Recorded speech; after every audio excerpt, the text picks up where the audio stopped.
เพิ่นก็อธิบายเรื่องแนวการประพฤติตนเองต่างหากล่ะเพิ่นเลยว่าถ้าผู้ใดเฮ็ดได้แบบนี้แล้วมีหัวใจแข็งแกร่งดุจดังศิลาหรือเอิ้นว่าศีลซ้ำนั่นล่ะเป็นจังซั่นแต่เฮาบ่ไปเฮ็ดแนวนั้นเฮาก็อยู่สบายตัวสิไประแวดระวังไผกับไผไปทางใดมันก็สง่าผ่าเผยตัวมันก็สง่าในเจ้าของเองมันบ่ไปอวดไผดอกคือมันบ่มีความกังวลเวลาไปพุ่นไปพี่มาหันมานี่ใส่เสื้อผ้าหน้าแพร่ใส่ของเครื่องประดับประดาคือทองจังซี่ถ้าเป็นลักเขามาจะกล้าไปใส่อวดอยู่บ่เนาะก็จังซั่นแหล้วเป็นลักรองเท้าเขามาสิก็สิกล้าไปใส่อวดอยู่บ่เป็นลักเสื้อผ้าเขามาจังซี่จังซั่นแหละไปตัวของผู้อื่นให้เสียชีวิตทรัพย์สินไปตัวใดของเขามากก็สิใส่ไปอวดอยู่บ่อันนี้ไปตัวใดก็ดีนะมันก็เป็นที่เศร้าหมองและกังวลนั่นแหละลักรถเขามาสิกล้าขี่ไปโชว์อยู่บ่วะเป็นจังซั่นแล้วคำว่าศีลคือคำว่าบ่อยากให้ผู้ใดผู้หนึ่งเจ็บปวดแต่เฮาก็คือบ่อยากเจ็บปวดนั่นเองแล้วก็การปฏิบัติธรรมเฮาบ่ต้องไปเคร่งเครียดกับประการอีหยังหรอกน้อมเข้ามาหาเจ้าของเองเลยการอ่านหนังสือธรรมะก็เป็นการปฏิบัติแล้วแต่จิตใจเฮาจดจ่ออยู่ในคำสอนในคำที่เฮาอ่านศีลมันก็มีในหันแหละมีในใดเฮาบ่ได้ไปคิดทำลายเบียดเบียนผู้ใดเสียชีวิตทรัพย์สินนั่นอยู่ในหันครับสมาธิก็ตั้งมั่นอยู่ในการพิจารณาในธรรมที่เฮาอ่านนั่นแหละที่เฮาอ่านที่เฮาฟังอยู่เดี๋ยวนี้ล่ะเพิ่งอ่านเพิ่งฟังเดี๋ยวนี้ปัญญามันก็มีอยู่นำกันนั่นแหละศีลสมาธิและปัญญาอยู่นำกันเบิดแล้วท่านก็อยู่ในหันท่านศีลเนคขมะนั่นแหละคือการคำว่าเนคขมะแปลว่าข่มใจให้ออกจากกามเด้นั่นกามแปลว่าความยินดีเด้บ่แม่นแต่เรื่องผู้หญิงผู้ชายอย่างเดียวเด้กามทั้งตากามทั้งหูกามทั้งจมูกกามทั้งลิ้นกามทั้งกายแล้วก็กามทั้งใจนั่นเอิ้นว่ากามมาคุณหกเฮาเข้าใจว่ามันเป็นคุณเนาะมันแท้มันเป็นโทษล้วนๆเนี่ย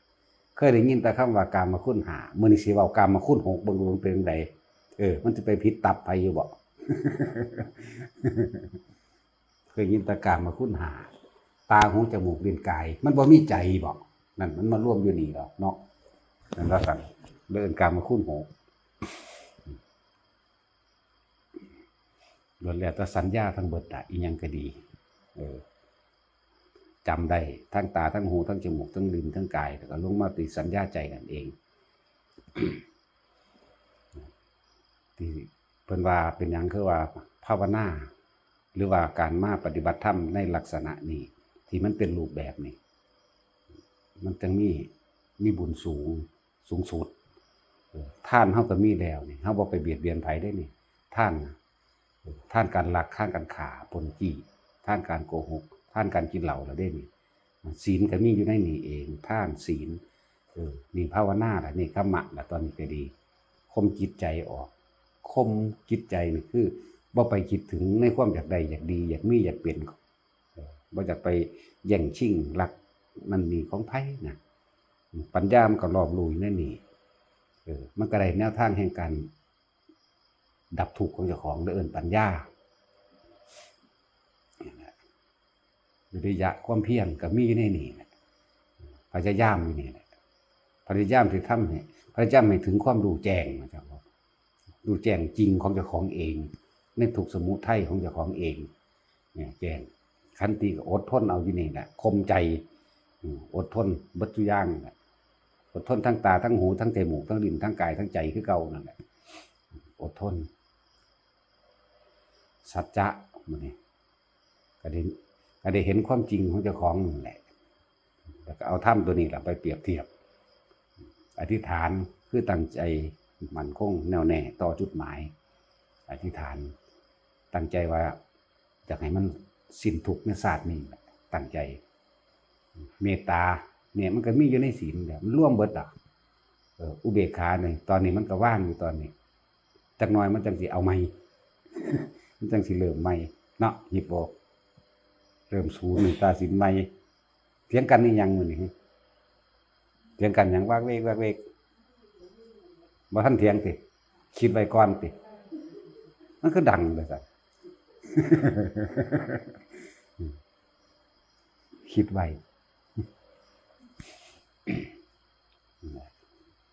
ทั้งเบิดนี่เพิ่นว่าบารมีมันแปลว่ากำลังใจศูนย์รวมใหญ่มันกำลังใจกำลังกายกำลังวาจาแต่คนมีสัจจะก็มีกำลังวาจาพูดคำใดก็เป็นคำนั้นว่าสิเฮ็ดนั้นเฮ็ดนี่ก็เฮ็ดบ่ได้ตามนั้นกำลังกายก็คือจืนจากอาหารเครื่องนุ่งห่มยารักษาโรคอีหยังต่างๆถึงความสำเร็จทางรูปประธรรมต่างๆนั่นเอิ้นว่ากำลังกายเฮาเคยทานเฮาอยากได้หยังคิดซื่อๆมันก็ได้ดอกในจังซั่นว่าบารมีมันเป็นสื่อของมันดอกเลิกงมง่ายแนวอันสื่อจังสั่นสื่อจังสี่เว้ายกขึ้นมาซื่อๆดอกเว้าเรื่องผู้นั้นบารมีสูงผู้นี้บารมีต่ำจักมันหูจักกันได้จังใดผู้นั้นบุญหลายผู้นี้บุญน้อยผู้นี้บ่มีบุญผู้นั้นตายแล้วไปนรกผู้นั้นไปสวรรค์ผู้นั้นเป็นอรหันต์เนาะปานว่าหูจักนำเขาความจริงของเจ้าของเองน่ะครับว่าความจริงของเจ้าของเองบ่ได้รู้ไปหารู้ผู้อื่นคิดว่าสิรู้เท่าใดบุบุญแปลว่าความสงบเย็นเนาะคือว่าผู้นั้นผู้นี้มีบุญหลายเอาวัตถุบอกมาวัดกันแสดงว่าคนทุกข์ก็ไปเป็นไปบรรลุธรรมบ่ได้ตัวถ้าจะเอาวัตถุมาวัดกันคนบ่เรียนหนังสือก็บรรลุหยังบ่ได้ทั้งตัวถ้าสิเอาเรื่องจังซั่นมาวัดกันเนาะบุญแปลว่าความสงบแปลว่าเย็นดับความกระวนกระวายเร่าร้อนบุญแล้วก็บ่ได้อยู่ตามสถานที่พร้อมบุญแล้วก็บ่ได้อยู่นำบ่ได้อยู่พระพร้อมบ่ได้อยู่นำผู้อื่นเลยคำว่าบุญนี่บ่ได้อยู่นำสถานที่นั้นๆเลยน้อมเข้ามาเบิ่งติเจ้าของสงบจากความอยากได้อยู่จากความปรุงแต่งแสวงหานั่นนี่อยู่นี่บุญต่างหากบุญศีลก็บ่ได้อยู่นำพระเด้แล้วก็บ่อยู่นำผู้อื่นอีกอยู่นำเจ้าของปัญญาก็บ่ได้อยู่นำผู้อื่นอีกอยู่นำเจ้าของมีแต่เว้าเรื่องของเจ้าของล้วนๆเด้นี่บ่ได้เว้าเรื่องผู้อื่นเลยธรรมะแท้ๆนั่นแต่พยายามที่สิให้มันเข้าใจตัวเองเด้อก็โดยการ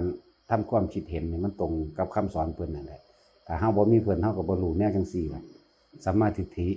ทำความคิดเห็นให้มันถูกต้องดูชอบประกอบด้วยการบ่เบียดเบียนทำลายให้ผู้ใดผู้หนึ่งเสียชีวิตและทรัพย์สินทั้งคนและสัตว์นี่แหละเอิ้นว่าสัมมาทิฏฐิ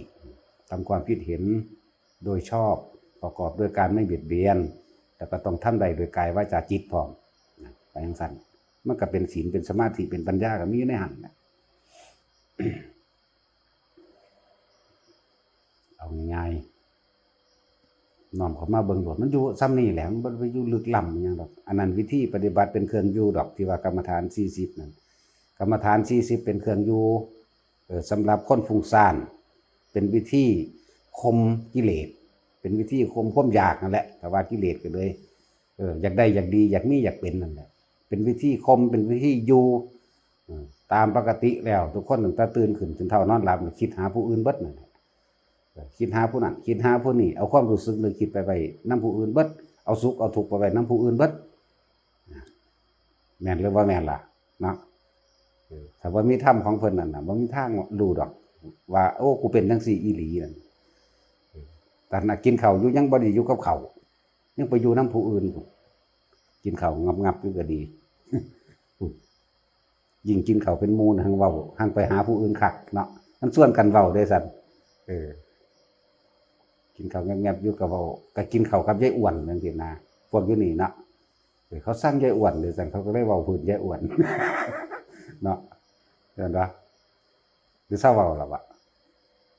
จะเว้าดังอาจารย์สุยินต์ว่าซั่นเพิ่นว่า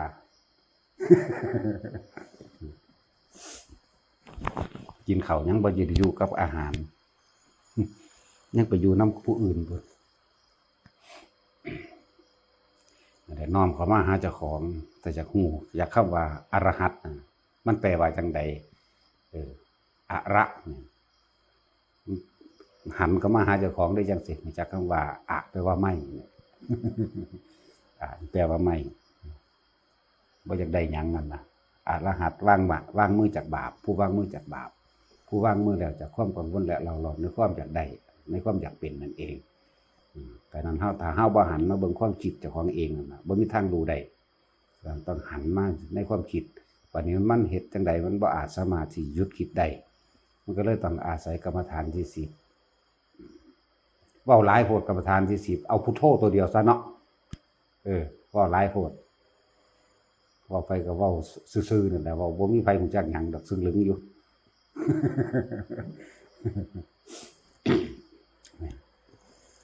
บอกเรื่องพุทโธเอาเป็นเครื่องอยู่ตราบใดที่เฮาอยู่ในพุทโธความคิดของเฮาเป็นความคิดของพุทโธอยู่เรื่อยๆนั่นแหละมันก็ระงับดับความกังวลดับความกังวลในความอยากได้อยากเป็นนั่นแหละพุทโธพุทโธพุทโธพุทโธไปแล้วมันลอยไปซึ่งเป็นความเคยชินของมันก็ดึงขึ้นมาอยู่พอสำเนีแหละมันก็สิเห็นความเกิดดับอยู่ในหันเห็นว่าจิตบ่เป็นของตนเป็นจังไดก็เป็นจังซี่ล่ะพุทโธพุทโธพุทโธก็เขาเรียกว่าแวบไปหารถแวบไปหางัวควายไปหาผู้นั่นไปหาผู้นี่เรื่องนั้นเรื่องนี้มันก็เห็นพอแห้งล่ะสำนึกก็ดีมันบ่ได้ยากหรอกบัดนี้มันก็คือว่านั่นแหละมันหลายอย่างเข้ามาแล้วในการฝึกหัดปฏิบัติส่วนมากคนสิบ่ผ่านอาการปิติ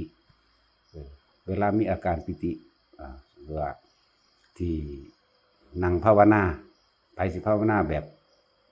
เอาคำบริกรรมว่าจังได๋ก็สร้างเมื่อจิตมันร่วมแล้วประคองจิตไปเลยแล้วอาการปิติมันเกิดเมื่ออาการปิติมันเกิดส่วนมากสิไปสงสัยว่าอันนี้คือหยังอาการสั่นอาการโยกอาการคือสิตกจากที่สูงมั่งอาการร่างกายใหญ่อาการลอยอาการโตสูงขึ้นอาการที่ขนหัวลุก อาการเห็นฟ้าเหลื่อมอาการเห็นแสงสว่างบวกขึ้นมาเลยจังสิก็มีเยอะแยะอาการเห็นพระที่อยู่ข้างในเฮาเนี่ยเห็นโดยภายในนั่นแหละเป็นพระสงฆ์เป็นพระพุทธเจ้าก็แล้วแต่ส่วนมากมันสิบ่ค่อยผ่านมันสิคิดถึงสิ่งเหล่านี้อันพวกสั้นพวกโยกพวกคนหัวลุกหมู่นี้มันพอถิ่มได้เร็วอยู่แต่ว่าอันที่ไปเห็นนั่นเห็นนี่ที่ถิ่มยากอยู่เด้ ที่จริงมันก็บ่ต่างกันดอกจากอาการสั่นอาการคนหัวลุกหมู่นี้คือกันนั่นแหละเพียงแต่ว่าเฮาบ่ยอมปล่อยมันยังเอาขึ้นมาคิดพิจารณาต่ออยู่ว่ามันคือหยังบางคนก็ว่ามีบุญบารมีมากเห็นพระพุทธเจ้ามั่งหลายอย่างที่จริงนั่นแหละมันเป็นเครื่องปรุงแต่งอันหนึ่งเครื่องปรุงแต่งอันหนึ่งได้หรือเปล่าที่แรกเฮาปรุงแต่งโดยการจากไหนใจมันอยู่ในอารมณ์เดียวให้มันเป็นสมาธิให้มันอยู่ในฌานเพ่งอยู่ในอารมณ์เดียวมันได้ปรุงแต่งไปปรุงแต่งเกิดจากต่อมาอาการต่างๆเกิดจากอาการปรุงแต่งของเฮาในระดับนี้มันก็ไปปรุงแต่งเองของมัน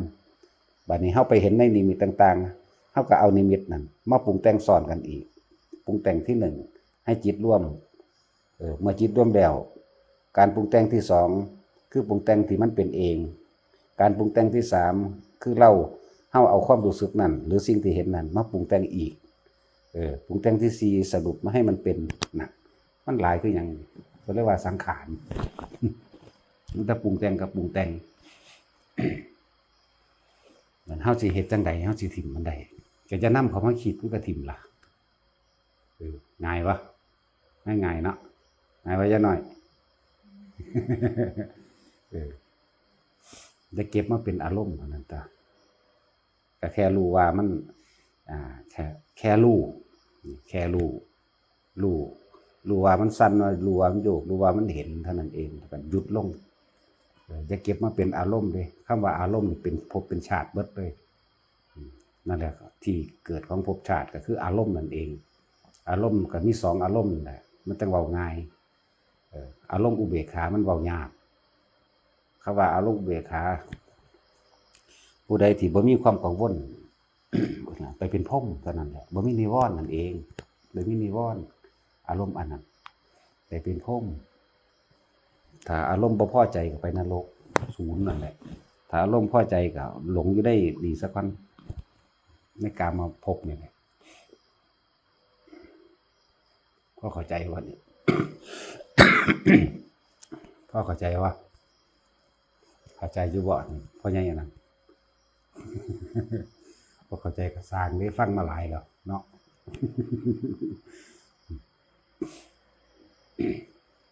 แต่ที่จริงแล้วทั้งเบิดคำว่าอารมณ์นี่อันเกิดจากสัญญาเบิดนั่นแหละแม้กระทั่งการปรุงแต่งสู่ว่าเฮาภาวนาเย็นนี่เฮาปรุงแต่งด้วยวิธีการพยายามสิให้จิตใจมันร่วมอยู่ในหรือว่าเพ่งในฌานหรือเข้าฌานทรงอารมณ์อันเป็นกุศลหรือทรงฌานนั่นเองนี่ปรุงแต่งหนึ่งปรุงแต่งหนึ่งเมื่อมันร่วมได้ในระดับหนึ่งแล้วเกิดอาการปิตินี่เ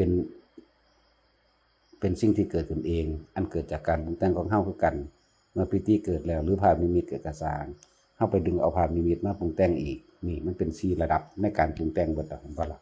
นั่นไปจังซั่นล่ะเด้แล้วเฮาก็ไปสรุปนั่นไปปรุงแต่งหาสัญญา สัญญาคือความจำที่เฮาเห็นทางในนี่อีกเฮาก็ยังเอาออกมาทางนอกอีกเห็นบ่เฮาบ่ฮู้จักว่ามันเป็นแค่เพียงความเกิดดับเด้นะแค่ความเกิดดับเด้ไอ้อาการปิติต่างๆมันก็เกิดขึ้นซื่อๆแล้วมันก็ดับไปคือเก่าที่เฮาบ่ดับเพราะว่าเฮาไปดึงมันเข้ามาคิดหาผลสรุปแม้ภาพนิมิตต่างๆที่เห็นโดยในภายในเข้าไปอีกเฮาก็บ่ยอมดับมันเพราะเฮาดึงเข้ามาคิดนั่นแหละปรุงแต่งล้วนๆเลยบ่รู้จักว่ามันเป็นแค่ของเกิดดับพูดถึงการละอารมณ์สัญญาเอาสัญญาข้างในนั่นออกมาปรุงแต่งเป็นปัจจุบันเดี๋ยวนี้คนเลยส่วนมากบ่ค่อยอยู่ปัจจุบันอยู่ในอดีตกับอนาคตพอเข้าใจว่าอย่านั่นเข้าใจว่าอย่าล้มเข้าใจว่า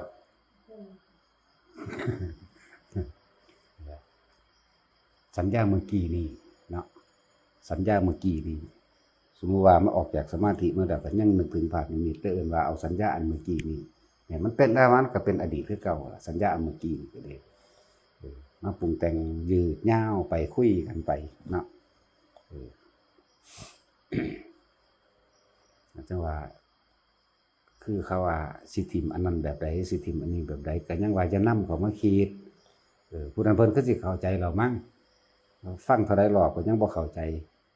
ผู้เพิ่นถามเกี่ยวกับอันนั้นคือหยังอันนี้คือหยังนั่นแหละลืมละ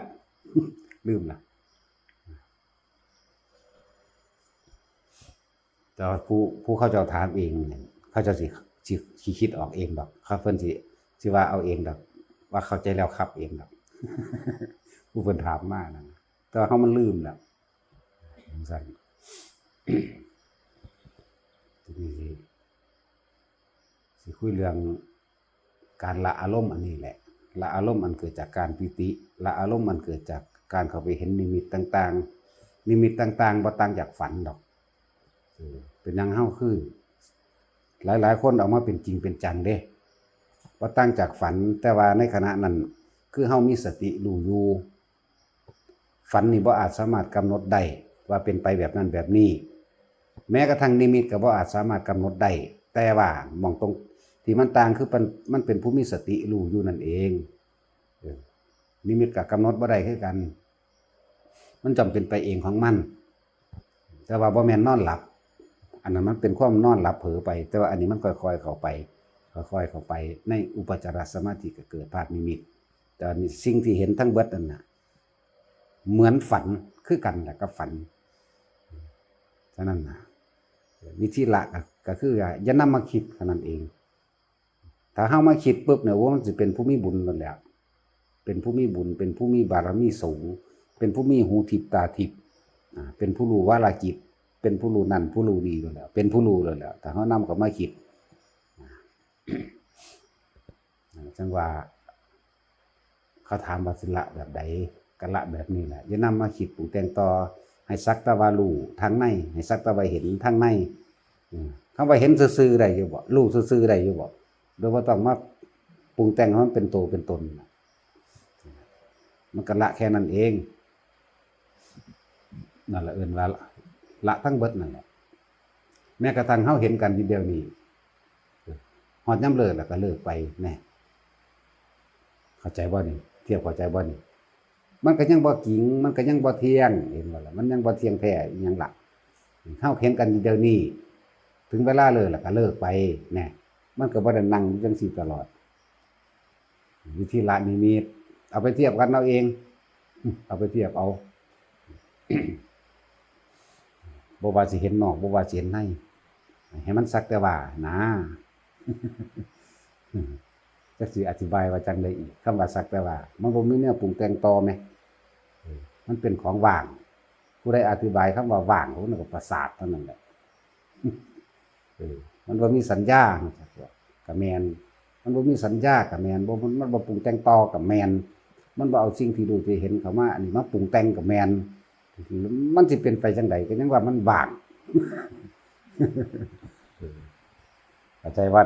มันว่างก็บางหม่องมันสุดมันเลยว่ามีหม่องว่าไปอีกว่าหม่องมันที่หลายๆคนบ่เข้าใจในว่าทุกอย่างก็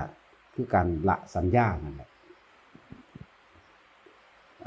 ผู้บ่ทันเข้าใจคำว่าสัญญาเวทยิตานิโรธเป็นจังไดถ้าผู้เพิ่นละความอยากได้เบิดทุกสิ่งทุกอย่างแล้วคำว่าพระอรหันต์นั่นแหละพระอรหันต์นั่นแหละเพิ่นเข้าฌานธรรมดาธรรมดาออกจากฌานมาแล้วจังบ่แม่นอรหันต์ติเพิ่นหันอยู่แล้วของเพิ่นเนาะเพิ่นแค่ว่าบางที่อาจสิมีโรคในกายเพิ่นก็เข้าไประงับดับสัญญาเวทนาบ่ล่ะถ้าดับสัญญาแล้วเวทนามันสิมาจากไสวะดับสัญญาแล้วบ่มีเวทนาเด้มันเอาความเฮาเห็นเดี๋ยวนี้ก็ได้บ่ต้องไปเข้าอีหยังก็ได้นี่เฮาเห็นกันเดี๋ยวนี้สักแต่ว่าเห็นเบิ่งดูบ่มีหญิงบ่มีชายเบิ่งดูคือเห็นตาสินเดี๋ยวนี้ล่ะก็มันบ่แม่นตาสินมันก็บ่ว่าเราเฒ่าเราอายุหลายเราขี้ร้ายแล้วมันก็บ่ว่าต่อไปถ้าว่านั้นมันก็มีความรู้สึกกันตัวมันก็มีเวทนาตัวเวทนาวางใดพอใจเราดีเนาะมั่งเราตาสั่งเนาะมั่งแน่ดับสัญญาจังว่าดับสัญญาเอาเห็นนี่แหละแล้วเฮาเห็นเสานี่เห็นซื่อๆได้บ่ต้องปรุงแต่งตอนในสัญญาว่าไม้นี่คือไม้แดงจักล่ะไม้นี่เฮ็ดวงกบประตูหน้าต่างก็ได้ไม้นี่เฮ็ดแป้นปีกก็ได้ไม้นี่เฮ็ดโต๊ะนั่งก็ได้งามเนาะนั่นพอใจบ่ล่ะเข้าใจบ่อันนั้นเข้าใจแล้วบ่เห็นซื่อๆบ่ต้องไปคิดดับสัญญาอยากดับสัญญาอยู่มันก็ฮู้อยู่เด้ว่าไม้มันง่ายโพดบ่มันง่ายโพดบ่คือเฮาเห็นผู้หญิงเห็นผู้ชายนั่นแหละแต่เฮาเห็นโดยบ่เป็นผู้หญิงบ่เป็นผู้ชายแต่ว่ามันก็รู้อยู่ในหันแหละเมื่อบ่ปรุงแต่งต่อเอิ้นว่าดับสัญญาดับสัญญาว่าขี้ร้ายว่างามนั่นเองมันก็บ่มีขี้ร้ายมันก็บ่มีว่างามแต่ขี้ร้ายมันก็บ่มักนั่นแหละนั่นน่ะเวทนาบ่ล่ะแม่นบ่ถ้ามันงามมันก็มักพอใจนั่นแหละมันก็เลยอยากเบิ่งแต่นางงามๆผู้ชายก็เบิ่งผู้หญิงนั่นแหละผู้หญิงก็เบิ่งผู้ชายนั่นแหละถ้าดับสัญญาบ่มีผู้หญิงบ่มีผู้ชายแล้วมันสิไปมีความรู้สึกในความพอใจและบ่พอใจมาจากไสเนี่ยเอาแค่นี้แหละเอาเข้าไปนึกเบิ่งดีๆมันก็ดับสัญญาเบิดนั่นแหละสัญญาถ้าดับสัญญาแล้วมันก็เวทยิตะบ่มีความรู้สึกในความพอใจและบ่พอใจอีกต่อไปเรียกว่าสัญญาเวทยิตะเวทยิตก็คือเวทนานั่นแหละนิโรธเนี่ยมันดับแล้วถ้าดับสัญญาแล้วมันจะเอาความรู้สึกมาจากไสนิโรธเนี่ยมันก็จบแล้วคำว่าสัมมาบัติคือเข้าฌานธรรมดานี่แหละเข้าบ่แม่นทรงหรือสิทรงก็แล้วแต่ได้ทั้งนั้นจริงๆเพิ่นทรงอยู่แล้วล่ะธรรมดาของเพิ่นอยู่แล้วมันเป็นปกติของเพิ่นพยักหน้ามันเข้าใจว่าล่ะนั่นน่ะแต่เฮาเดี๋ยวเบิ่งผู้หญิงปุ๊บถ้าเฮาบ่มีสัญญาว่าหญิงว่าชายเนาะมันก็บ่ได้มีความพอใจและบ่พอใจ2อย่างถ้าว่างามเด้พอใจเนาะนั่นล่ะมีเวทนาแล้วมีความรู้สึกพอใจยินดีแล้วนั่นสิเพิ่นเป็นหยังจังว่าไม่ใช่เขาไม่ใช่เราไม่ใช่สัตว์ไม่ใช่บุคคลนั่นน่ะก็คือดับสัญญา ทั้งเว้าไปตามสมมุติมันซื่อๆโดยภายในของเพิ่นมันบ่มีเด้ภายในความรู้สึกมันบ่มีแล้วเอิ้นว่าดับสัญญาถ้าดับสัญญาแล้วเวทนาก็บ่มีคนเฮามันติดสัญญาสมมุติว่าเฮาเคยกินน้ำใสๆแล้วก็มีรสชาติแซ่บๆเนาะบัดนี้เอาน้ำขุ่นๆมากินมันสิเอาสัญญาตัวเก่าได้มาปรุงน้ำคือขุ่นแท้เข้าใจบ่เข้าใจบ่น้ำคือขุ่นแท้มันเป็นหยังจังขุ่นเอาเพราะว่ามันเอาตัวเก่านั่นมาเทียบตัวใหม่เนาะนั่นแหละน้ำคือขุ่นแท้กินเข้าไปอีกเอ้าคือจางแท้ก็ว่าอีกเด้แน่แม่นหยังเอาผ้าจางสัญญาลิ้น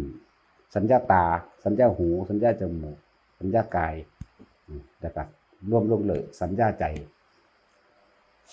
เห็นบ่ล่ะ สัญญาใจกับวิญญาณใจที่มันหลับรู้ในความรู้สึกนั่นเองความรู้สึกว่าเป็นรสชาติความรู้สึกของรสชาติอาหารน้ำแต่เขาเคยกินน้ำใสแล้วก็มีรสชาติแบบนี้วันนี้เขาเอาน้ำขุ่นไม่กินเอาน้ำคือขุ่นแท้สู้บ่ไปตักหม่องเก่าบ่เขาว่ายังว่าอีกอยู่เนาะเอาหยังมาขุ่นเอาแต่บ่เอาสัญญาเอาอีหยังมารสชาติบ่แซ่บเอาแต่บ่เอาสัญญาเนาะเห็นว่าล่ะก็สั่นรูปเวทนาสัญญาสังขารวิญญาณกรรมโทษ6แต่ที่จริงน่ะคือใจตัวเดียวคือเก่าเบิดอีหยังกระจ่างความรู้สึกตัวเดียวเว้าถึงอาสวะโลดอารมณ์โลดอารมณ์มัน สิเว้าเอาแค่2อารมณ์3คือคำว่าอุเบกขาบ่ทันบ่อยากเบาคือบ่มีความกังวลอันนี้มันสิเกี่ยวกับคำว่ารูปประพรมรูปประพบหรืออรูปประพบก็ว่าไปแต่ว่าอุเบกขาบ่มีความกังวลมีความเร่าร้อนอีหยังอันเฮาเว้าเรื่องว่าบ่หาแต่ลึกล้ำขึ้นไปฮอดหั่นดอกดับแค่สัญญานี่มันก็บ่เกิดเวทนาได้แล้วเป็นหยังเฮ็ดจังได๋สิดับได้อย่าปรุงแต่งติเนาะอย่าคิดว่าง่ายๆอย่าคิดจะไปคิดขึ้นมาแต่คิดขึ้นมาภาพเก่าก็ขึ้นมาโลดเนาะภาพเก่ามาจากไสภาพเก่ามาจากคันน้ำอันเขาตักน้ำใสกับน้ำขุ่นมาที่แรกนั่นแหละเนาะเป็นภาพบ่ละบาดนี่เนี่ยก็สัญญาตาสัญญาหูสัญญาจมูกสัญญาลิ้นสัญญากายสัญญาใจเบิดทำเหตุเกิดเวทนานั่นน่ะเบิดทุกอย่างเจ้าว่าใหญ่สินเจ้าจะคิดฮอดอันเมียเจ้าตอนเป็นสาวเบิ่งก็ดูงามบ่ปัจจุบันเด้ ยิ้มโอ้ยตึงหยังอยู่ เป็นสั่นแหละเอิ้นว่าเอาสัญญามาปรุงแต่งนั่นคืออดีตตัวนี้คือปัจจุบัน มันเลยมีความรู้สึกไปตามสัญญาคืออดีตนั่นเองนั่นเอาไปคิดอีกในอย่างหนึ่งน้ำขันเดียวกันแก้วเดียวกันเขาเคยกินมันใสมันรสชาติแซ่บเนาะวันนี้มีกะแนแก้วเดียวกันไปตักมาแต่ว่ามันขุ่นมากดีเอาหยังมาเทียบกับเอาสัญญาก็มีความรู้สึกว่ามันสกปรกบ่ชอบใจแล้วได้หรือเปล่าก็รู้สึกว่ามันสิเป็นโรคมีความรู้สึกว่าเป็นโรคไตโรคนิ่วโรคดันโรคนี้อันนั้นอันนี้สลายอย่างนั่นแหละเป็นจังซั่นอันนี้เทียบเอาคนเฮาปรุงแต่งจากสัญญาเบิดนั่นแหละสัญญาอารมณ์ความรู้สึกต่างๆแต่เพิ่นว่าผัสสะว่าผัสสะก็แม่นว่าสัญญาก็แม่นความรู้สึกต่างๆที่มันมีความเคยชินก็แม่นที่มันบ่อาจสามารถปล่อยสะอาดว่างได้ที่มันบ่ทันได้เห็นความจริงก็แม่นในความทุกสิ่งเกิดขึ้นมาทั้งเบิดน่ะก็คือดับทั้งเบิดน่ะก็แม่นเพราะว่าเฮาบ่ยอมดับมันถ้าเฮาบ่ดับมันเฮาก็เกิดไปอยู่หั่นแล้วนั่นแหละแล้วก็เรื่องสังโยชน์10กับสัญญาคือเก่าเริ่มจากสักกายทิฏฐิขึ้นไปจนฮอดอวิชชาเอาไปพิจารณาว่าใหญ่หน่อยเพราะว่าเฮามีอวิชชามันจึงมีสักกายทิฏฐิเนาะพอเฮาบ่รู้ได้เฮาจึงมายึดมั่นถือมั่นในรูปร่างกายตัวตนเราเขาเนาะ เพราะว่าอวิชชาเลยเฮ็ดให้เฮาบ่เข้าใจคำว่าสัตว์โลกเป็นไปตามคือวิจิกิจฉานี่มีอีกนัยยะหนึ่งนั่นแหละเรื่องสั้นผลกระทบแล้วสมาทานซะ